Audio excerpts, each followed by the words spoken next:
अस्सलाम वालेकुम। Program the current affairs show के साथ मियाँ सैफ रहमान हाजिर खिदमत। इस वक्त इकॉनमी की बातें हो रही हैं। वैसे तो आज ईद का तीसरा दिन है, हम आपको फिर एक दफ़ा मुबारकबाद देते हैं। और जिस तरह के हम पहले भी अर्ज़ कर चुके हैं, खुशियों का दिन भी है, लेकिन उससे ज़्यादा कुर्बानी और इसार का दिन है। और कुर्बानी और इसार के साथ साथ आपकी इकॉनमी के ऊपर भी आजकल सबसे बड़ा फोकस इस बात पे है। सबसे बड़ा चैलेंज जो मुल्क को दरपेश है वो इकनॉमिक चैलेंज है। और लोग जो हैं वो मसाइल से बहुत ज़्यादा दुचार हैं, बड़ी मुश्किलात हैं। हुकूमत अपनी तरफ से अपनी दानिश में कई ऐलानात करती है। शहबाज शरीफ साहब भी, हमारे वज़ीर-ए-आज़म, कहते हैं कि जी हमने मुल्क के लिए बड़े अहम फ़ैसले किए हैं, मुआशी मामलात को संभालने की कोशिश की है। IMF की शराइत भी जो मुश्किल थी उनको भी फेस किया है। सन्नतों के लिए हमने बिजली के यूनिट की प्राइस कम कर दी है और इस तरह के हम रिलीफ़ की कोशिश कर रहे हैं। और 1.5 माह के बाद हालात बहुत बदल जाएंगे, 2 माह के बाद बड़े अच्छे अंदाज में। लेकिन ये आम कौम के अंदर एक ट्रस्ट डेफिसिट भी है हुकूमतों पर। वो समझते हैं कि जी वादे तो किए जाते हैं लेकिन मसाइल हल नहीं होते। तो हम चाह रहे हैं कि आज हम बनज़र गायर जायज़ा पेश करें इसी मौके पे कि हमारी इकॉनमी किस डायरेक्शन में जा रही है, हमारी गवर्नेंस का जो मॉडल है वो किस हद तक सस्टेनेबल है, और अवाम और हुकूमत जो उनकी नुमाइंदा हुकूमत होनी चाहिए या नुमाइंदा हुकूमत नहीं भी होती तो जो उनके नुमाइंदे हैं उनमें किस हद तक आपस में एक कनेक्टिविटी है। तो आज हमने एक ऐसी शख्सियत को मदऊ किया है जिनकी बड़ी गहरी नज़र है, हर लिहाज से साबिक ब्यूरोक्रेट भी रहे हैं और एक सीनियर TV एंकर हैं, सीनियर एनालिस्ट हैं। मेरी मुराद है जनाब इकबाल शाहिद साहब से। जनाब हम आपको वेलकम करते हैं। बहुत शुक्रिया। तो आपको खसूसी बुलाया क्योंकि तुसी साड़ी अम्मा दाई बड़ी हो विजडम की आप माशाल्लाह।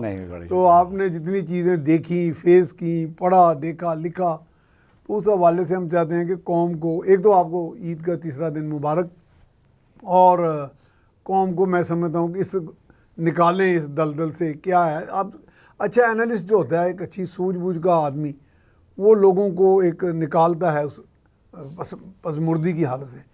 लेकिन ये है कि हमारी इकॉनमी जा किस डायरेक्शन में रही है। अभी बजट जो आया ताज़ा, अब शहबाज शरीफ साहब का ख़िताब भी आ गया, तो इस सारी चीज़ों को आप किस तरह मिक्स करके देख रहे हैं। बिल्कुल आप जिस तरह आप खरी बात करते हैं उस तरह करें, हमारी कोई ऐसी पॉलिसी नहीं है किसी को फेवर या डिसफेवर करने की। जनाब मैं सब मुइशत पर बहस ज़ाहिर है कि TV की ज़रूरत भी है, ज़रूरत भी आज बजट के बाद लगे रहते हैं। जी जी। यार बजट पर मुझे तो कोई एतबार होता नहीं कि जो बजट जब आता है तो फौरी पता होता है कि सप्लीमेंट्री बजट आएगा, कई तो बजट आएंगे। बजट एक ज़माने में होते थे, ये जैली पीर हैं, जिस तरह जैली पीर नहीं होते, ठीक, कि ये लोगों को झूठ बोलते हैं कि ये हो जाएगा, ये गलत वादे करते हैं और इनको शर्म भी नहीं आती, यानी करते भी नहीं है कि हो गया, बस कहते हैं हो जाएगा। आप देखें कि आपके पास या किसी भी फिजिबिलिटी बनाते हैं कि ये है मिल, इसमें इतना सरमाया है, इतनी प्रोडक्शन होएगी इसलिए कि ये एक्सपेंडिचर है, ठीक है, एक पूरा प्लान बनता है, प्लान बन, फिजिबिलिटी रिपोर्ट बनती है, ठीक है। आप 18,000 अरब का बजट आपने पेश किया और आप खुद बता रहे हैं कि 12,760 रुपये हमें कौमी पैदावार होगी, कौमी आमदनी होगी, तो बाकी कहाँ से लाएंगे? बाकी 6,000 अरब तो फिर डेफिसिट ही हुआ ना, खसारा हुआ। तो जब 746 अरब रुपये आप कहते हैं जी डेवलपमेंट हम करेंगे, तो कहाँ से करेंगे भाई? पैसे तो आपके पास वो भी नहीं है पूरे। जो बजट आने वाले वक्त में वैसे पहले प्रोजेक्शन करके बैठ जाते हैं। नहीं, इनको होता है कि हमें लोग उधार देंगे, तो उधार तो दे या ना दे, आप वो तो किसी की मर्जी है। नहीं, उनको अपना तो मिल जाता होगा ना, मतलब अपने लिए तो मिल जाता होगा ना। नहीं, ये सूरत आ रही है कि झूठे हैं, ये झूठ बोल बोल के समझते हैं कि कौन पागल है।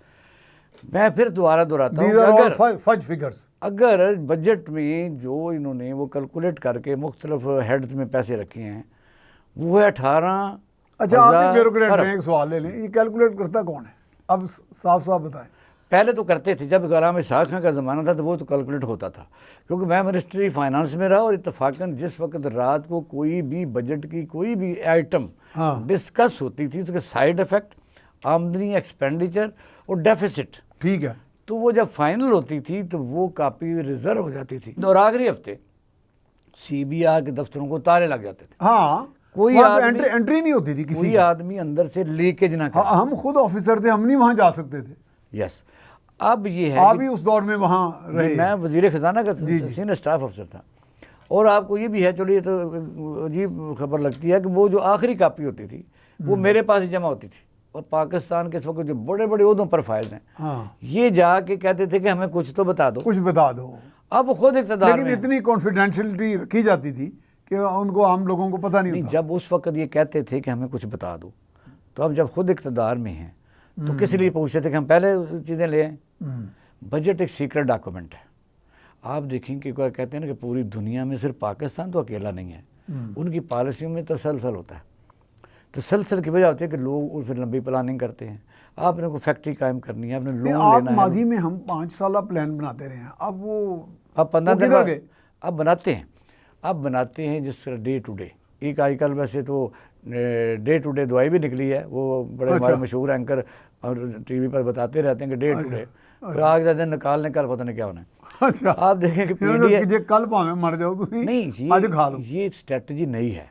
अच्छा, ये पूरी दुनिया में लोग हैरान है कि ये पाकिस्तान के लोग कौन सा दिमाग दे के पैदा हुए हैं हुक्मरान, कि आपने देखा PDM-1 के आखिरी 2 हफ्तों में बड़ी बड़ी हाईवेज के इफ्तिताह हो रहे हैं, यूनिवर्सिटियों के इफ्तिताह हो रहे हैं।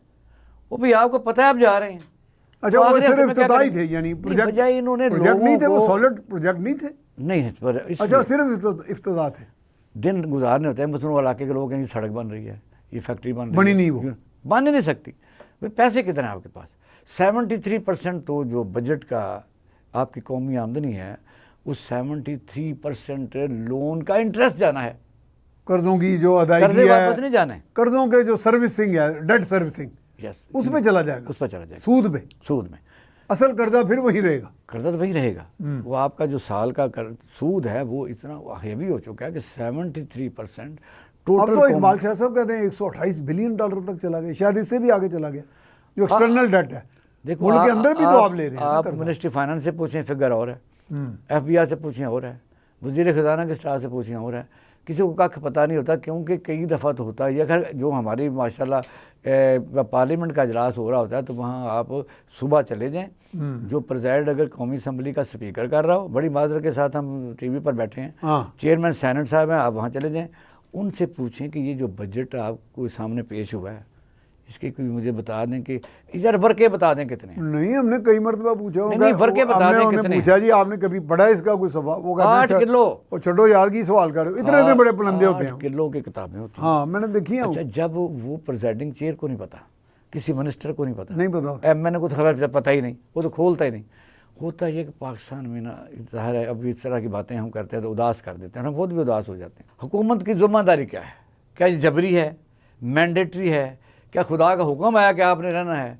ये है अवामी हक, जिसको इक़्तिदार आला कहते हैं कि अवाम का। उसके लिए कोई आदमी अगर मुंतखब करता है कि मियाँ सैफ रहमान बेहतर है, इसके पास पॉलिसी अच्छी है, अगर वो कमिटमेंट करता है और उसकी वोट लेता है और वोट लेता है कि ये मैं करूँगा, और अगर वो नहीं कर सकता तो definite should be proceed, probe and execute. बिल्कुल, एग्जैक्टली, ये तो होना उसने चाहिए। धोखा दिया कम से यहाँ कम क्या है? उसका अकाउंटेबिलिटी जहाँ तो ये मस्ट है। वादा किया 300 लेकिन यूनिट का, accountability 200 होती क्यों यूनिट नहीं? का, तो नहीं दिए, क्या कर लेंगे? और जो कर लो करना है कर लो। मेरा ख्याल इसी पॉलिसी पे गामजन है कि जो करना कर लो हमारा। यस। अब ये है कि पाकिस्तान में हक के हुक्मरान, लेकिन अब तो लोग काफ़ी अवेयर हो गए हैं इकबाल शाह साहब। बस घर में ही है ना। देखो लोग वो क्या करते हैं? awareness को आप क्या कहते चाहते हैं? हैं कि उसका आप कोई- देखें, बजाय कि एक आम आदमी अपनी रोजी रोटी कमाए, दिन गुजारे, या आगे खुदकश जाके सड़कों पे या निकले। खुदकश अपने कपड़ों को आग लगा ले, क्या करे वो? अब हम जब ये कहते हैं कौम खड़ी नहीं होती, कौम दुनिया में एक असूल है परमानेंट, गरीब मुआशरों में इनकलाब नहीं आते, बेगैरती बढ़ती है। सही है। इसलिए कंप्रोमाइज सोसाइटी है। कंप्रोमाइज सोसाइटी कौन सी होती है? कि हालात का जबर। आपने देखा कि फिस्तायत की आखिरी हद, शायद हिटलर भी शर्म आ जाए कि जुर्म तो मैंने किया है, और अल्लाह ने खुद कहा क़यामत वाले दिन कोई किसी का साथ नहीं देगा जिसने जुर्म किया, सिर्फ सजा अपना सुनो। अपना हिसाब देगा हर कोई। ऐसा ही है। ठीक है, यहाँ चाचे को भी पकड़ लेते हैं, मामे को भी पकड़ लेते हैं, बहन को भी पकड़ पूरा लेते हैं। खानदान जी, पूरा तो वजह ये खानदान। कौन सी इस्लामी मुल्क की बात करते हैं? तो अगर ये नहीं हो रहा, रियासत जो है, पाकिस्तानी रियासत जो है, इसको मान लेते हैं, क्योंकि कई चीज़ें ज़ाहिर है हम उस तरह नहीं बात करते। जी, ये रियासत के जो ज़रूरी इंग्रेडिएंट्स हैं वो तो है ही नहीं। रियासत की का जिम्मेदारी क्या है, जान माल का तहफ़्फ़ुज़ का है क्या आपको। बातें खौफ ना करें, ब्रेक का कहा जा रहा है तो इसलिए मैंने कहा था हम ब्रेक ले लें। तो नाज़रीन जा रहे हैं ब्रेक पर, ब्रेक के बाद दोबारा हाजिर खिदमत हूँ। जी, ब्रेक के बाद हम आपको खुशामदीद कहते हैं। हमारे साथ senior analyst, senior TV anchor जनाब इकबाल शाह साहब मौजूद हैं और इस वक्त हम पोस्टमार्टम कर रहे हैं पाकिस्तान की इकॉनमी, बल्कि ओवरऑल जो हमारी पिक्चर है उसकी कर रहे हैं कि जी जो हक़ हुक्मरानी किसका है, गवर्नेंस का मॉडल क्या होना चाहिए, कमिटमेंट क्या चीज़ है और पब्लिक सर्विस क्या चीज़ है। जनाब बहुत अच्छा, उम्दा उसको आपने इसको ज़रा बातचीत मैं की। इंटरलिंक करके फिर बिल्कुल इधर आते हैं बिल्कुल अवामी करें। मसाइल क्या है। बिल्कुल रियासत का जानो माल का तहफ़्फ़ुज़ है नंबर 1। बिल्कुल सही कहा आपने, हर आदमी को आइन ने दी हुई है कि उसकी जान और माल की हिफाजत रियासत करेगी। रियासत करेगी बिल्कुल। उसके बल्कि बाद मैं कहता हूँ इज्जत में भी, उसके बाद है इज्जत भी सोशल इसकी, इज्जत भी सिक्योरिटी। इसकी। सोशल सिक्योरिटी कि अगर आदमी ने अपनी जवानी में को ज़ाहिर मेहनत किया, कौमी खिदमत की है, तो बुढ़ापे में भी सोशल सिक्योरिटी उसकी होगी। ठीक है। तीसरा है कि हर बच्चे को तालीम देना रियासत का रियासत की फ़र्ज़ है। जिम्मेदारी, अवलीन जिम्मेदारी। चौथा है कि बीमारी का इलाज रियासत करेगी, ठीक है। सहूलत फराम करेगी। ये तो नहीं है। नहीं नहीं मुयसर लोगों को। बाकी रहेगी बात कि अगर वसाइल कम है, जब बजट की बात कर लेते हैं, बजट में अगर रिसोर्स कम है, कौमी पैदावार नहीं है और हम खुद जो इस वक्त रूलिंग एलीट है वो बाहर से अपने पैसे यहाँ लेके नहीं आते और दूसरों को कहते हैं कि यहाँ पैसे इन्वेस्ट करो, तो ये तो धोखा है ना। नहीं वैसे आप काफ़ी करीब रहे हैं कुछ के, तो कितने होंगे इनके पास अपने पैसे? मुझे तो नहीं पता जी, मैं इसमें नहीं कोई अंदाजा तो नहीं, सही। मुझे नहीं पता। मतलब करोड़ों में तो नहीं होंगे। नहीं, करोड़ तो आप लोगों के लिए है और अरब अरबों में बात करता है, करोड़ों को रोजगार समझते हैं। अरब डॉलर में होंगे, अरबों करोड़ों डॉलर। को, हाँ यस। मैं कई लोगों को जानता हूँ कि नहीं, आपने बहुत करीब से नहीं, किसी सारे की बात details नहीं को कर देखा रहे, हुआ है। किसी के मैं करीब नहीं रहा। हाँ। अब बात यह है, आप देखें कि अगर कौमी पैदावार में कोई ऐसा मोड़ आ ही गया है कि हम फंस गए, तो जो पैसे आपके पास हैं वो लगा दें इसमें। सबसे पहले क्या करेंगे? अगर आपके पास पैसे हैं, पहले आटा लाएंगे या सोने के कड़े बनवाएंगे? ज़ाहिर आटा लाएंगे। आटा लाएंगे। सोने को क्या करना है? इस वक्त ईद के दिनों में आपने देखा, करवाने की शरह देख लें, कोई कर सकता है? जो लोग ऐसे ही आम नायब का से भी कर लेता था। दूसरा, इस वक्त मुझे मेरे साथी ने अभी आपके टीवी के प्रोग्राम में हमारे तो उन्होंने कहा कि रश कम नहीं हुआ लाहौर में, उतना नहीं हुआ जितना होना चाहिए। नहीं हुआ वाकई। मैंने कुछ रीज़न मैं बताता हूँ। तरह तो लोगों की जो हुकूमत जो है बिल्कुल झूठ बोलती है, फ्रॉड करती है कि जी 37,000 कर दिया, पहले 35 थी, 32 थी। अभी आप मिल ही नहीं रहे लोगों को, कहाँ मिल रही हैं? वो तो मिल ही नहीं रही। लेकिन अगर आप किसी गार्ड को देखें किसी बैंक के आगे, बेकरी के आगे, तो वो 20,000 रुपये ले रहा है, कोई 15,000 भी ले रहे हैं 15,000 भी ले रहा है। और 12 घंटे ड्यूटी। अच्छा, ये किसका फ़र्ज़ है? रियासत का। वो क्यों नहीं जा रहा पिंड? वो डेरा गाजी का क्यों नहीं जा रहा? मुल्तान क्यों उसके नहीं जा पास रहा? किराया ही नहीं है, किराया ही नहीं। जाने का किराया ही तो नहीं। हुकूमत का फ़र्ज़ क्या था? आप ये कह रहे हैं, मैंने अपने दफ्तर के एक अखबार का यानी एक टेलीविज़न चैनल के गार्ड से कल पूछा कि यार आप बड़े कमज़ोर हुए हैं पहले से। कहता सर मैं 12 घंटे ड्यूटी करके जाता हूँ, मेरे घर की छत नहीं है और मैं गर्मी में सोता हूँ, मुझे नींद नहीं आती, तो मैं वेट लूज़ कर रहा है वो अपना। तो मैं कानों को हाथ लगाया कि लोगों के क्या हालात हैं। नहीं, लोगों के बदतर हालात इसलिए कि अपने बहन भाइयों को, अपने बच्चों को मिलने नहीं जा सक रहे, अपनी कोई फतीदगी पे नहीं जा सक रहे, शादियों पर नहीं जा सक रहे, किसी तीमारदारी के लिए नहीं जा सक रहे। तो ये जो आप ये है फेस, ये मुल्क का फेज़ है। इकानमी किधर आ गई भाई? इकानमी को तो डिस्कस आप तब करें कि जब लोगों इकॉनमी तो अशराफिया का सब्जेक्ट है।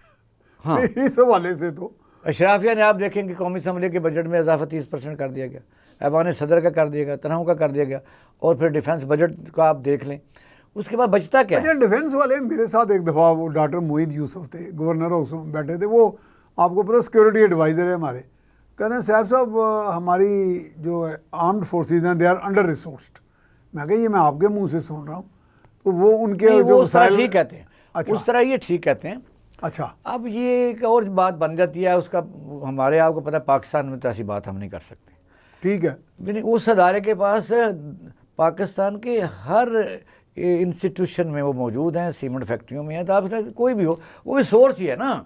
सोर्स ऐड होता है, सोर्स उनको मिल भी जाते हैं, सोर्स उनको लोग दे भी यानी इतना बड़ा इशू नहीं है। इतना कोई बड़ा। कोई अगर चीज़ बनानी हो तो आप अपने मोहल्ले में किसी बेवा को 10 रुपये नहीं दिलवा सकते। अगर वो कहें कि यहाँ यूनिवर्सिटी बननी है तो शायद को बनवा भी दे, बना देगा। ठीक है, सड़क बना देगा, इसमें कौन सी बात है? चलो उसको छोड़ दें। जो जुम्मेदार हैं, जो मुंतखब नुमाइंदे हैं, वो इस तनकीद को डाइवर्ट करते हैं फौज की तरफ। मेरा हाल ये इसमें को खराब गलत है, यानी ये डाइवर्ट क्यों करते हैं? वो ये करते हैं अपनी जान छुड़ाने के लिए। हाँ, वो कहते जब आप जिम्मेदारी लेते हैं, आपको काम करने से किसने रोका है? किसी ने लोगों भी की खिदमत करने से किसने रोका है? किसी ने भी नहीं। आप कहते हैं जी जो कर रही है एस्टैब्लिशमेंट कर रही है, आप डाइवर्ट हो सकते हैं, फिर आप निकले ना बाहर। ये उन्होंने एक पॉपुलर थीम बना दी है, Popular theme बना ली है। अपनी जान छुड़ाने के लिए। क्या ये जो छोटे छोटे कोई आदमी, अगर सपोज आज वज़ीर आज़म की परसों तकरीर हुई है 2 दिन जी, पहले, जी, जी। उन्होंने गज़ा पर बात की है, बड़ी ज़ाहिर दो ना वाक़या है, अप्रिशिएट करते हैं वज़ीर आज़म की तकरीर को। लेकिन वज़ीर आज़म अगर डी चौक में बैठ के तकरीर कर लेते क्या रहता? वहाँ लोग बैठे हुए हैं, यहाँ तो गज़ा के बारे को जुलूस निकाल सकता है। ये दोगलापन पूरी दुनिया ये डी चौक में वो क्यों बैठे हुए लोग? सर गज़ा से सेव गज़ा, जी जी, सेव दुनिया को तवज्जो दिलाने के लिए हाँ जी, साइन वो होता चल रहा है वहाँ पे। साइन ऑफ, ठीक है, लेकिन मेरे हाल वहाँ जाना चाहिए था, 100%। बिल्कुल जाना चाहिए था। तो वहाँ तो गाड़ी चढ़ा के 2 बंदे मार दिए आपके सामने। यार इससे आगे बढ़ते ये कौलो फेल में तजाद है, और ये वो नजूमी हैं, ये वो पाकिस्तान की दीमक है। दीमक के मतलब कहते हैं ना कि हम बचाते रह गए, हम बचाते रह गए दीमक से अपना घर, और ये कुर्सियों के चंद कीड़े मुल्क सारा खा गए। सूरत हाल ये है कि पब्लिक ट्रांसपोर्ट आवाम की ज़रूरत है, नहीं है इस तरह। और मसलन ज़ाहिर है ये जो ज़रूरियात ज़िंदगी हैं, फिर और गवर्नेंस है। आज है मेरे प्रोग्राम में एक मुस्लिम लीग नून के बड़े सीनियर, उन्होंने बड़ी लंबी सुनाई है वो बड़ा बोलते हैं, हमने अच्छा, 100 दिनों में ये कर दिया, वो कर दिया आपके प्रोग्राम में। तो मैंने कहा फिर लोगों को नज़र क्यों नहीं आता?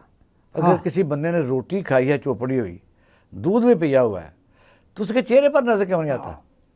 मरा हुआ क्यों है वो? भाई मरा हुआ है भूख से, शक्ल उसकी भूख से मरा हुआ है। तो आप कह रहे हैं कि ये वो है। कई दफ़ा मैंने एक दफ़ा अफसाना देखा था कि कैसा जाली पीर था, वो लोगों को ये मुतमिन कर देता था।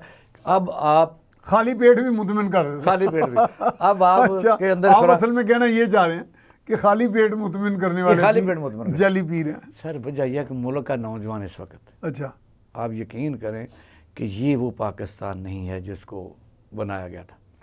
ये वो कायदे आज़म का पाकिस्तान। आप किसी बरकत मार्केट चले जाएं, किसी बड़ी बड़ी जो इस वक्त जिसको आप बर्गर पॉइंट कहते हैं, 100 दुकानें खुली हुई हैं। वहाँ बच्चे लाहौर पढ़ने के लिए आते हैं, यूनिवर्सिटी से इस्लामाबाद आते हैं, कराची आते हैं। सब स्टैंडर्ड खाना क्यों खाते हैं? पैसे नहीं है, जहाँ सस्ता है। तो सेहतें तबाह होगी ना, अस्पताल भरेंगे ना। फिर दूसरा हम होप क्या दे रहे हैं? मुझे बताइए, जब वज़ीर आज़म के बाहर के मुल्कों के दौरे में ये बजट ने कौन सा ऐड किया है? क्या सऊदी अरब की जो बहुत बड़ा डेलीगेशन आया था, क्या क्या दे के गया है? कौन से मुआदे हुए हैं? तो जो ये MOU साइन हुए चाइना से, क्या है? 2 लाख बंदा हम उन्होंने स्किल्ड करना है। क्या पाकिस्तान AI और IT पाकिस्तान की तमाम यूनिवर्सिटियाँ जो IT पढ़ा रही हैं, क्या इतनी काबिल भी नहीं है? इनको आप फंड क्यों नहीं करते? मैंने कल यूनिवर्सिटियों के लोगों को बुलाया हुआ था, वाइस चांसलर साहब। अच्छा, उन्होंने कहा कि ये यार यहाँ भी 2 लाख बंदे को स्किल्ड किया जा सकता है। वो तालीम और हुनर तो मौजूद है यहाँ पे। चलो मैं आपको हुनर, आप मुझे हुनर सिखा देते हैं गाड़ी का, तो गाड़ी कहाँ है? आपने कोई इंडस्ट्री लगाई है जहाँ वो बंदे काम करेंगे? आप बताते हैं कि ये CPEC में काम करें, CPEC में कोई इकोनॉमिक जोन किधर है? नहीं, तो इंडस्ट्रियलाइजेशन का कोई प्लान नहीं है इस वक्त। वादे हैं, ये वक्त निकालेंगे, वक्त है, आ रहा है, जा रहा है। अच्छा UA ने लोग इतना सब्र तो नहीं करेंगे फिर 5 साल। कर रहे हैं ना, क्यों नहीं कर रहे? क्या करेंगे? आपका मतलब सब्र करते रहेंगे, क़यामत तक करते रहेंगे। और अंग्रेजी में जैसे कहते हैं सफ़र भी करते रहेंगे। सफ़र भी करते रहेंगे। नहीं वजह आप क्या, असल यही सवाल है जो आप, यानी चॉइसेस नहीं है उनके। आपका ही सवाल है। आप देखें कि पाकिस्तान के लोगों को ताना दिया जाता है कि जुल्म के ख़िलाफ़ क्यों नहीं आवाज़ उठाते। भाई रोज़ी रोटी से निकलेंगे तो दुनिया में सड़कों पे कैसे आ सकते हैं? उनके पास दुनिया में दरमियाना तबका इनकलाब टाइम ही नहीं है, दरमियाना तबका ही लाता है। ये नहीं ला सकते, क्योंकि ये तो घर नहीं, शाम को जाएंगे तो रोटी नहीं मिलेगी, और रोज़ रोटी रोज़ तो ज़िंदगी मौत की कश्मकश। अच्छा, इतनी ये हुकूमत माशाल्लाह जो 100 दिन की उन्होंने तरक्की बताई है। क्या 300 यूनिट उन्होंने नहीं कहा था? झूठ नहीं बोला। क्या अगर कोई हुक्मरान किसी कौम के साथ वादा करता है और वो नहीं करता, आप बरतानिया की वज़ीर आज़म ने 29 दिन बाद रिज़ाइन नहीं दे दिया था? उसने कहा जी मैंने वादा किया, पूरा नहीं मैं कर सक रही, मैंने घर जाके देखा किचन में नहीं हो सकता। अच्छा, ये रिज़ाइन करने का हमारे मुल्क में रिवाज नहीं है वैसे, मेरा ख्याल है। यहाँ तो कोशिश होती है कि अगले 5 साल भी मुझे मिल जाए। तो चाहे झूठ और बोला दुनिया जाए। का तो हमारे साथ मुकाबला हमारे है यहाँ कोई नहीं। हमारे यहाँ तो ये है ही नहीं किसी क्या ने। कहते हैं कि एक वो हैं जिन्हें तस्वीर बना आती है हाँ और एक हम है कि लिए अपने ही चेहरे को बिगाड़। ये लोग वादे इसलिए करते हैं कि कोई पूछने वाला नहीं। ख़ास तौर पर अदलिया जो है उसको अब जो भी उनके वो जान के लाले पड़े हुए हैं, उसकी भी रीज़न है फॉर द टाइम वो भी इसमें शामिल रहे, इसी करतूतों में शामिल रही सारी अदलिया। और अब वो जब अब वो रोना शुरू कर दिया कि हमारे साथ ये हो रहा है। जब आप पहले करते रहे तो क्यों फिर करते रहे? आप सबसे ज़्यादा चेक जब आप वज़ीर-ए-आज़म को घर भेज सकते हैं, हाँ, तो फिर भेजा अब ना, क्या हो गया? यूसुफ गानी को भेजा। चलें एक आपने एक मियां और नवाज ब्रेक पे शरीफ को जाना बहाल जी, किया। एक और ब्रेक पे जाना, तो उसके बाद फिर यहीं से शुरू करेंगे जी। अब हम जा रहे हैं एक ब्रेक पर, ब्रेक के बाद यहीं से सिलसिला जारी रखें जी। Welcome back. हमारे साथ मौजूद हैं सीनियर एनालिस्ट जनाब इकबाल शाहिद साहब। जी इकबाल शाहिद साहब, मायूसी की बातें ज़्यादा नहीं, आप को होप नहीं दे सकते इसको? वजह यह है कि मैसेज तो अच्छा, ये है। आप तज्जिया कर रहे हैं मैं यानी ये कह रहे हैं हो रहा है। Objective। अगर तो आप कहते हैं कि हज़ब हरा है तो मैं कह देता हूँ, नहीं ये नहीं मैं चाहता, लेकिन ये है कि थोड़ा सा हौसला तो देना। देते हैं। नौजवानों वजह यह है को कि जब तक नौजवान सलाहियतें तो बड़ी हैं, नहीं, जब तक सलाहियतें नौजवानों तो को हैं। जो मसाइल का शिकार हैं उनके हाथ ये तकदीर करने के फैसले आएंगे तो फिर होगा। जिन लोगों को पता ही नहीं है, आप देखें तालीम के मतलब आपने बात की, बजट में जो पैसे रखे गए हैं आपको पता है, हाँ। उसे 5 पेंसिलें आती हैं एक आदमी के अब लिए। बहुत बहुत कम है वो। नहीं, जो रखे हैं पैसे उसमें पूरे पाकिस्तान 25 करोड़ आबादी को कैलकुलेट और उसमें तकसीम करें ना तो 5 बार पॉइंटें आती हैं एक बंदे के हिस्से। तालीम कहाँ से हासिल करेंगे? नहीं तो इसका मतलब तालीम का इनका प्रायोरिटी है ही नहीं, कभी भी नहीं रही। पहले भी नहीं इस रही। वक्त जो रूलिंग क्लास है शुरू आ रही है, आप देखिए कि भी यहाँ नहीं, हमें शहबाज शरीफ को बड़े हेलीकॉप्टर में बिठा के दानिश स्कूलों में ले जाते थे, देखें जी यहाँ बड़ी जदीद तालीम दी जा रही है, बीमारी वो भी दरमियान में रहेगी सारी। बीमारी इतनी छोटी नहीं है। बहुत बड़ी आपका है। मुल्क 6 करोड़ या 4 करोड़ से 25 करोड़ पर हाँ, ये नहीं है कि एक दानिश स्कूल बना दिया तो मसला ख़त्म। मसला तो ये कि आबादी बढ़नी है, ये हकीकत है। क्या दुनिया में आबादी बढ़ने के साथ साथ प्लानिंग बढ़ती नहीं है? ठीक है, क्या आगे- नंबर ऑफ स्कूल नहीं बढ़ेंगे? आगे रिसोर्सेज बढ़ाई जाती फिर है, यह है कि दुनिया में सबसे अहम है प्राइमरी एजुकेशन, वो नहीं है हमारे। सरकारी। और 14 साल का बच्चा जो NFC अवार्ड में है, बाकायदा मैंडेटरी है, आइन में है, जो फाइनेंस बिल है उसमें है कि 14 साल का बच्चा स्कूल से बाहर नहीं रह सकता।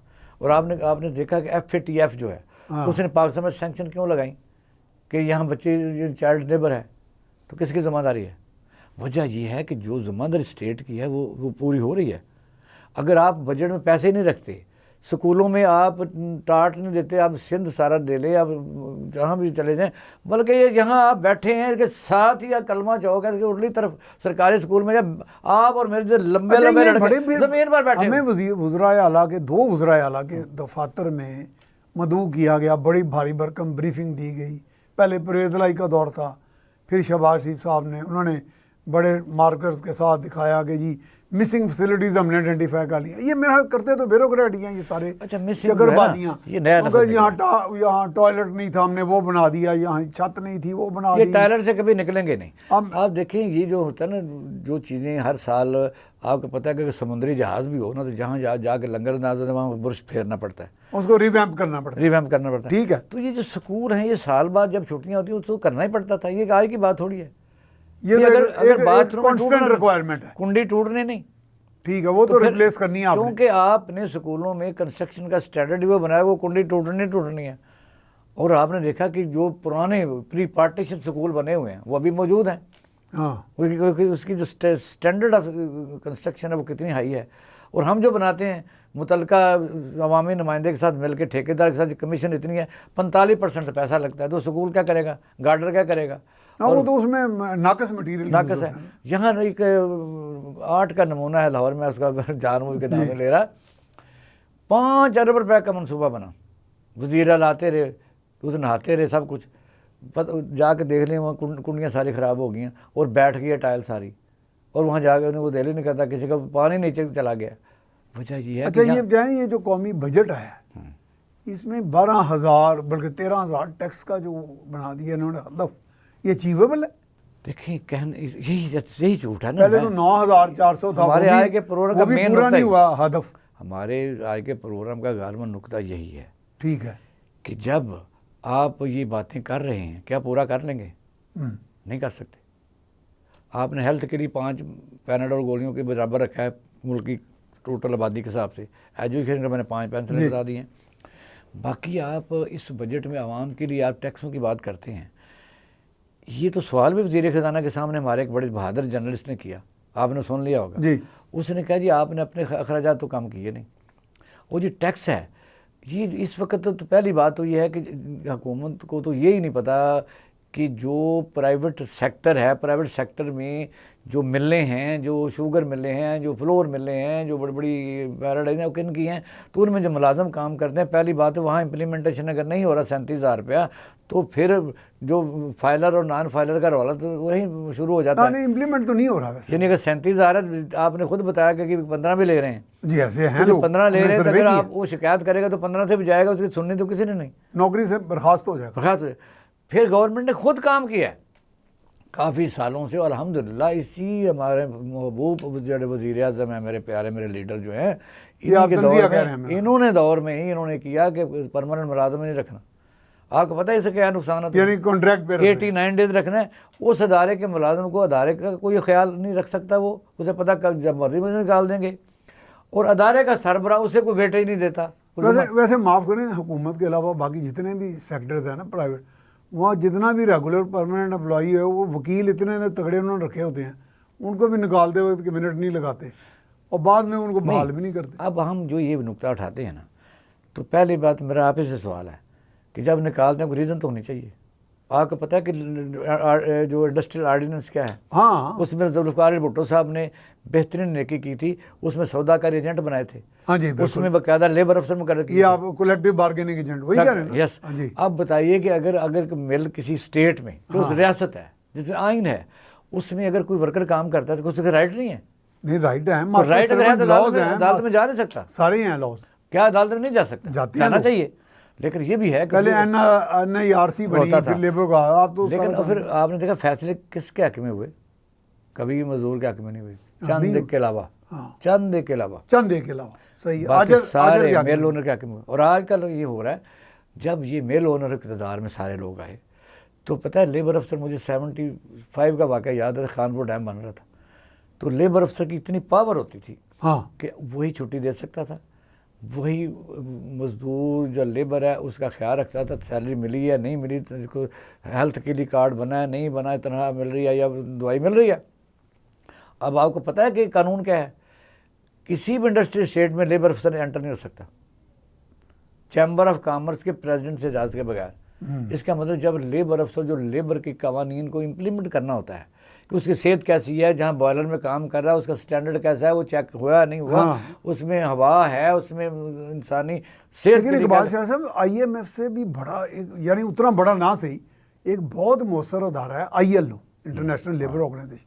उसके कवानीन दुनिया के कई ममालिक, 100 के करीब ममालिक पर इतलाक होता है, पाकिस्तान भी उसका सिग्नेटरी है, उनके भी वफूद आते हैं। फिर इसका मतलब यहाँ से हम झांसा दे देते हैं उन्हें, झूठ सच बोल के, वो आगे बाकायदा चेक करते हैं लेबर क्लास का हालात क्या हैं। 23 उसमें चैप्टर है। हाँ, उसमें 23 में मैंने इसलिए आपको कहा ना कि मैं आपसे वो 23 चैप्टर में हम उसमें उसको फुलफिल कर ही नहीं रहे। वो क्या है, मेरा हम 3-4 ही कुछ चीज़ें कुछ शिकें पूरी कर रहे हैं, आखिर में फिर वो भेज देते हैं रिपोर्ट आपकी सब अच्छा की FATF में। नहीं सब अच्छा की नहीं भेजते। अच्छा, वो इतने बुरे नहीं। अच्छा, लेकिन हमें अच्छा वो भेजते हैं, वो शायद ये काम ना वहाँ भेजते हैं। हाँ ठीक है, हमने सुनने को नहीं, क्योंकि जब वो जाते हैं पीछे हुकूमत और को बदल गई होती है, ये कहते हैं जी वो चले गए तो लिहाजा सानू माफ करो, सानू नवे सिर तो आजमा लेना। वजह यह है कि जो बंदा खुद किसी मुल्क का हुक्मरान अपनी आवाम के मतलब नहीं सोचता, दूसरी दुनिया उसको नाकिंग कर सकती है कि जी आप गलत कर रहे हैं, और वो भी महसूस उनकी मेहरबानी है। वर्ल्ड हेल्थ ऑर्गेनाइजेशन है, आपके तमाम डिज़ास्टरों के साथ वो काम करते हैं, ऐसा ही है ना जी। क्या वो अदारे काम कर रहे हैं? लेकिन हम चूँकि हम कहते हैं वो सारे वही करें, हम यहाँ बस वो कहते हैं क्या हमारा कोई इदारा काम कर भी रहा है कि नहीं? इस वक्त तो कोई नहीं कर रहा। बिल्कुल गैर फाल, बिल्कुल मैं ईमानदारी से बताता हूँ, अदालती वो इंतजामी वो दीगर सारे नहीं। आप किसी पहली बात ये बगैर पैसे की है, चीज़ है कम्पिटेंसी। कम्पिटेंट अगर लोग हों हुकूमत में, और रोज़ाना असर इंस्टेबिलिटी जो है ना पॉलिटिकल, वो मुल्क में जब ठीक होगी ना, ये हालात ठीक हों, तो फिर आराम से तसलसल हो। जो बैठे हैं उन्हें भी यकीन नहीं होता कि वो कहते हैं जी मैं 45 वाला हूँ, 47 वाला हूँ। वो अपोजिशन पीछे पड़ी रहती है। किसी को उम्मीद तो कल दिन चढ़ते की कोई नहीं होती, कहते ईद के बाद रिज़ाइन आ रहा है, कोई कहता है कुछ आ रहा है, तो पॉलिसी क्या बनेगी। दूसरा, मुल्क में हर नहीं, लेकिन ये ढीठ नहीं हो जाते, ये मेरा ख्याल है ढीठ हो जाते हैं। ये अब ढीठ होकर भी सबसे दौड़ाते ज़्यादा रहते हैं। इंतज़ामिया जो है ना, वो मज़े में इसलिए है, उनको पता है पूछने वाला कोई नहीं। 3 दुकानें जिसे किसी जिसे आप मार्केट- अफसरशाही कहते हैं, हाँ, ब्यूरोक्रेसी। 3 दुकानें इकट्ठी किसी मार्केट में देख लें, तीनों का रेट अलग है। हाँ, ऐसा ही ना। तो हाँ, बिल्कुल अच्छा, है। वो अगर आप उससे कहते हैं ये रेट ये है, तो कहता है भाई आप चले जाएं, मैं नहीं देता। आपको पता है कि ला क्या है? नहीं, ला ये है कि अगर मैं कमर्शियल टैक्सी बनाई है, दुकान बनाई है, तो मैं रिफ्यूज़ नहीं कर सकता।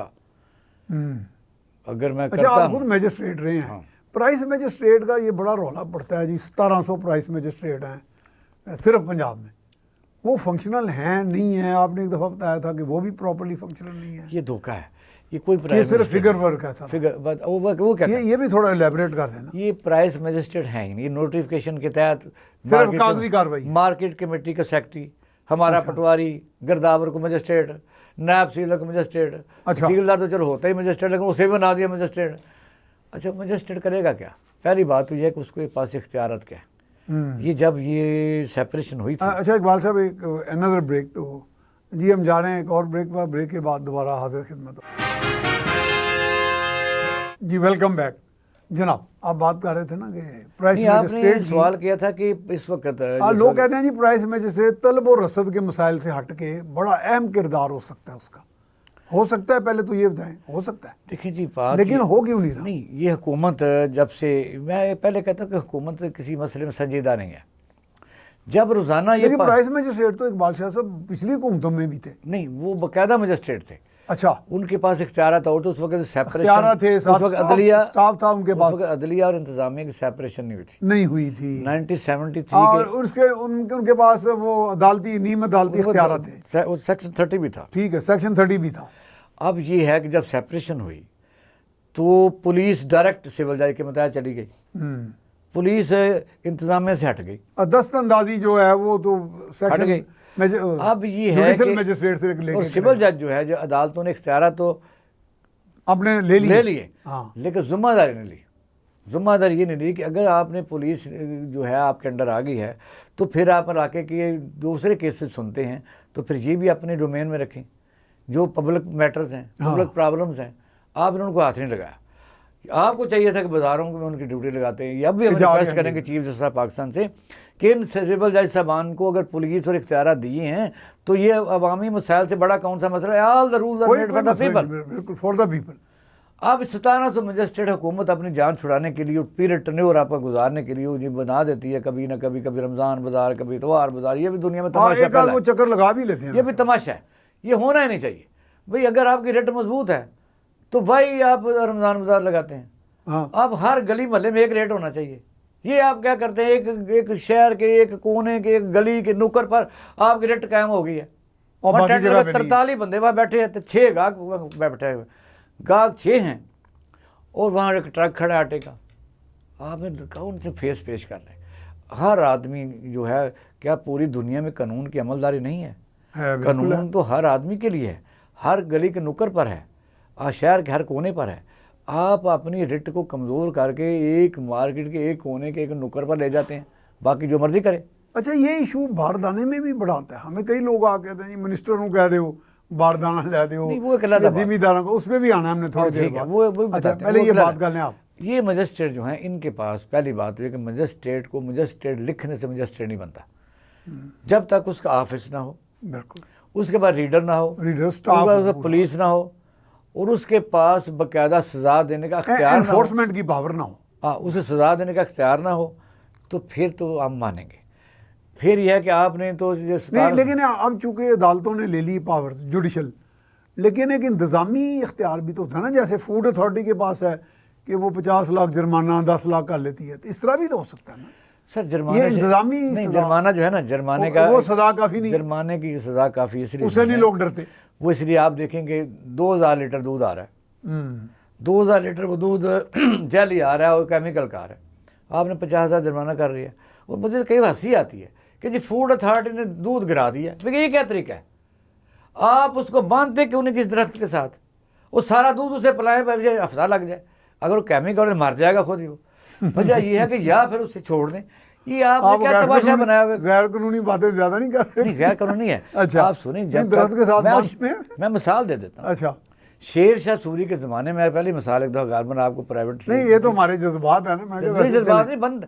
दुनिया में इंसान बेसिकली वायलेशन करता है कानून की, फसल से गुजरता है, दाव लगे चीज़ तोड़ भी लेता है, रात हो तो बंदा पास ना हो तो हरकत भी कर लेता है। लेकिन अगर कानून का डर हो, आप देखिए यूएई में हम गाड़ी में जा रहे थे तो रास्ते में सिगरेट का टोटा फेंकने के लिए गाड़ी को पक्की सड़क से 5-4 किलोमीटर दूर जाना पड़ा था। तो मसला कि हमेशा कानून की अमलदारी तभी डर जाता है। ये नहीं है कि आप लोगों को खुला छोड़ दें और कहें कि कानून पर अमलदारी करो। ये अक्सर परसेप्शन है, भाई लोग खुद करें, क्यों करें? लोग में सृष्ट होती है, सब लॉ अबाइडिंग नहीं होते। हाँ, अब ये है, मैं दूध की इसलिए बात कर रहा हूँ कि मुझे स्टेटों के पास अख्तियार नहीं है। पहली बात तो जब वो किसी को जेल करते हैं समरी ट्रायल में, उसकी ज़मानत नहीं ले सकते। ये अदलिया अपने इख्तियारात को इस तरह जफ्फा मार के बैठी हुई है। मुझे दीपालपुर का वाक़या जाए, जब लेकिन अब तो आप तब्दील नहीं कर सकते ना आइन के जरिए, क्यों नहीं कर सकते? स्ट्राइक डाउन कर देगी। क्यों नहीं कर सकते? आप सारी, अगर किसी ने हुकूमत करनी है, कौमी यानी सूबाई असम्बलियाँ और कौमी असम्बली 100% लॉ पास करे, क्यों नहीं कर सकती? अब 13 मेंबर बिठा के सारी 45 आईनी तरमीमें नहीं की जो उनको सूट करती थी। तो जो लोगों को फ़ायदे वाली हैं वो क्यों नहीं कर रहे? उनका इससे वास्ता कोई नहीं, उनकी गाड़ी को कोई नहीं रोकता, उनके पास गार्ड होते हैं। असल तो आम बंदा फंसता है। बस आम आदमी जो है उसको फैसिलिटेट या सहूलत देने के लिए जहाँ खाने पीने की चीज़ें हैं या मिलावट की चीज़ें हैं या ओवरडेट चीज़ें हैं, उसके लिए मजिस्ट्रेसी निज़ाम से बेहतर कोई निज़ाम नहीं। इसको स्ट्रेंथन करना चाहिए। अब आपने कहा थी ना क्या करना है, स्ट्रेंथन करना चाहिए। ठीक है। अगर हर हुकूमत ने अपनी बेइज्जती ही करवानी है तो फिर इस तरह चलेगा। अगर कोई कारनामा अंजाम देना चाहते हैं, अब आप देखें किसी जगह पानी की बोतल कितने की है, किसी जगह पेप्सी की बोतल कितने की है, किसी जगह ओवरडेट दवाइयाँ बिक रही हैं। हाँ। अच्छा, करेगा क्या? पहले था आप मजिस्ट्रेट का डिफरेंस ये है, अभी सब लंबी हो गई है कि वो खुद ज़िम्मेदार था उस एरिया का, इलाका में। ठीक है, इलाका में। अब ये है कि, उसे कहते भी इलाका में, कि मेरा घर है मियाँ सैफुर रहमान के घर के साथ, आपका कुत्ता जो है वो हर वक्त हमें कोई ना कोई काट लेता है या आप पानी फेंकते रहते, मैं माड़ा हूँ, मैं याद क्या करूँ? मजिस्ट्रेट तो खुद ऐसी आके तो चेक कर सकते थे। मैं आपके खिलाफ सिविल कोर्ट जाऊँगा, एक वकील पहले करूँगा, आप मेरे महल्लेदार हैं, आप तगड़े हैं, आप मुझे कुटमार फिर कर लेंगे, मैं क्या करूँगा? ये आजकल शिकायत लगाना या हाके लाना को आसान थोड़ा ही है। ये प्राइस मजिस्ट्रेट अपनी जान रिस्क में डालने वाली बात है। प्राइस मजिस्ट्रेट जो वो निज़ाम है उसको रिव्यू इनको करना चाहिए। डर किस चीज़ का है? भाई आप 45 आईनी तरमीम 13 मेंबर होते नहीं कौमी असम्बली में करते नहीं, तो फिर ये क्या है? ये अवामी मसला तब हल नहीं होगा, वरना झूठ है। हर आदमी, हर हुकूमत अपना वक्त गुजारेगी, इससे अवाम को कोई लेना देना नहीं है। और ना वो मजिस्ट्रेट है, ना उसे को मानता है, उसके पास ना अच्छे कपड़े, ना उसके पास गाड़ी, ना लेना ना देना, वो पैदल फिर रहा है, वो दुकानदार का मजाक उड़ा रहे। अच्छा, ये अब हुकूमत जो सरमायाकारी की बात कर रही है उसमें भी कोई ख़ास कामयाबी नहीं हो रही, पेशरफ नहीं हो रही। चीन से भी कोई वादा मिला है कि हमें, सऊदी अरब से भी, यूएई से, उस हवाले से क्या आप कहेंगे? ये कि आपको मानना पड़ेगा कि ये हुकूमत बड़ी खूबसूरत है, बड़े अच्छे लोग हैं इसमें। ये लोगों को ऐसे खूबसूरत बागात सबज दिखाते हैं, ये कहते हैं कि ज़रा को आप एक बाग नहीं कई बाग, ज़रा से आप रेतले इलाकों से निकले, आगे ठंडी हवाएं हैं। लेकिन ये जब लोग कहते हैं कि काफ़ी सफ़र तय कर लिया है, अब तो प्यास भी लग गई है कि बस थोड़ा सा सफ़र हो, थोड़ा सा सफ़र हो, जब आगे जाते हैं हुकूमत ख़त्म हो जाती है, आगे बाग तो है कोई नहीं। तो आगे आने वाले जो हैं वो भी इसी तरह सब बाग वो इन पर डालेंगे, वो इन पर डालेंगे, वो काम नहीं करेंगे। हमारे यहाँ तो passing the buck to other जो है ये तो एक आम स्टाइल बन गया। उसमें भले कोई खान हो, भले कोई मियाँ हो, भले कोई चौधरी हो, भले कोई गिलानी हो। चौथा गालबन पीरियड चल रहा है सिंध में पीपल पार्टी का। लेकिन आप जब उनको कोई कहेंगे तो वो कहे जी वो पीटीआई की हुकूमत तो वो बर्बाद मुल्क को करके चलेगी। उधर तो पीटीआई गई भी नहीं उनकी तरफ, कहीं गुजरी होगी, कहीं ऐसे मिलने शिलने गए होंगे, समुद्र के किनारे से गुजर के तो आगे बहीरा अरब में चली गई। मियाँ साहब, वजह यह है कि पूरी दुनिया आराम से काम कर रही है। ये बीमारी हमें क्यों लग गई है? ये आपने अफलातून ने कहा था जहाँ के हुक्मरान बिजनेसमैन होंगे वो बेहतरी नहीं आ सकती। आप देखो कि शुगर मिलों के मालिका ने शुगर एक्सपोर्ट कर ली ना, और आपको पता है किसी को बुरा बेशक लगे, पीटीआई की हुकूमत में गेट के ऊपर अगर आपकी 15 ट्रालियाँ हैं तो 15 ट्रालियों के चेक मिलेंगे, और अगर 15 के नहीं मिले तो 15 पर्चे होंगे। आप फिर चीनी वाले पैसे नहीं दे रहे, वो जो मिलों को फराम करते हैं गन्ना, आप पहले 6-6 साल दे देते हैं, पहले भी सीपीआर दे देते हैं, 6-6 साल नहीं मिलते रहे, 6-6 साल। कईयों को तो मिले नहीं, मायूस हो गए थे। अब भी नहीं मिले कईयों को, वो दौर में मिले। अब वजह यह है कि एक बंदा सारा साल बेचारा उसी आसरा लेके गन्ना उगाता है। ये तो है भी तो 7-8 माह की फसल है ना, कि 8-9 माह की, तकरीबन साल लग जाता है, तकरीबन साल लग जाता है, 9-10 माह लग जाता है। अच्छा, उसके बाद वो जब मिल के अंदर देता है तो बेइज्जती करा के बाहर आ जाता है, फिर उसको। अच्छा, बारदाने का क्या इशू बनता है? यानी बारदाने में भी बड़े लोग रुल जाते हैं। मैंने बारदाना से, चलो मैं समझेंगे तो आप वो हमें कई मरतबा कह रहे थे जी, सेक्रेटरी को कह दें, मिनिस्टर को कह दें। बारदाना उस वक्त होता है जब हुकूमत ने कोई टारगेट गंदम का प्रोक्योर करने किया, प्रोक्योर कर, और पहले जहालत में उसने एस्टिमेट भी ना लगाया हो कि भाई कितनी गंदम हमें चाहिए, कितनी हमें ज़रूरत है मुल्क के लिए, कितनी प्रोड्यूस हो सकती है, क्योंकि गिरदावरी में पता चल जाता है। तो उन्होंने इंपोर्ट भी ना की हो, तो फिर मौके से जिस कहते हैं कि कार आई जंज दे विनो कुड़ी दे काम, फिर ये उस वक्त आके ना लोगों के पीछे भागते हैं, बारदाना देते हैं, बारदाना दे, और घरों में छापे मार, फलान का टेंग का। अच्छा, वो भी बड़ी नाकस है। नाकस इसलिए है कि जब गंदम जो है आपने ख़रीदनी है इंडिया के मॉडल के तौर पर, इंडिया में अगर आपने गन्ना, चीनी, जो मर्जी गंदम उगाई है, तो हुकूमत ने मैंडेटरी खरीदनी। अच्छा, ये हुकूमत जहाँ मर्जी ले जाए, ज़ाया करे, समुद्रों में फेंके या गोडाउन में रखे। आपको पता 1900 इस वक्त गोडाउन भी कोई नहीं, गोडाउन ही। अब आपने देखा कि यहाँ तो ये भी हुआ है ना, यहाँ तो बात सबका वज़ीर आज़म ने इस मुल्क के किसानों का जो पट्ठा बैठाया, किसी ने पकड़ा उसे, पूछा उसे किसी ने कि कमेटी बने वज़ीर ने कहाँ गई है वो? तो ये अब तक ये मुल्क है। अब यह है कि पाकिस्तान का किसान बड़ा मायूस है, उसके लिए इनको कोई रिफॉर्म करने की ज़रूरत है, फौरी तौर पर रिलीफ देने की ज़रूरत है। बहुत शुक्रिया जनाब इकबाल शाह साहब, बड़ी मेहरबानी, आप तशरीफ़ लाए, बड़ी उम्दा बातें हुई, बड़े अच्छे पर आए में। तो बात यह है कि रिलीफ की बात की गई, कॉमन मैन के रिलीफ की, किसान के रिलीफ की, जिन मुश्किलात में वो घिरा हुआ है। और ये है कि हुकूमतों का काम यह है, जो आवाम के वोट से आती हैं, सही या असली या नकली, उनका काम यह है कि वो डिलीवर करें। Public service should be their number 1 motto. इसके साथ ही मियाँ सैफ रहमान को इजाज़त दीजिए। अल्लाह ने कहा।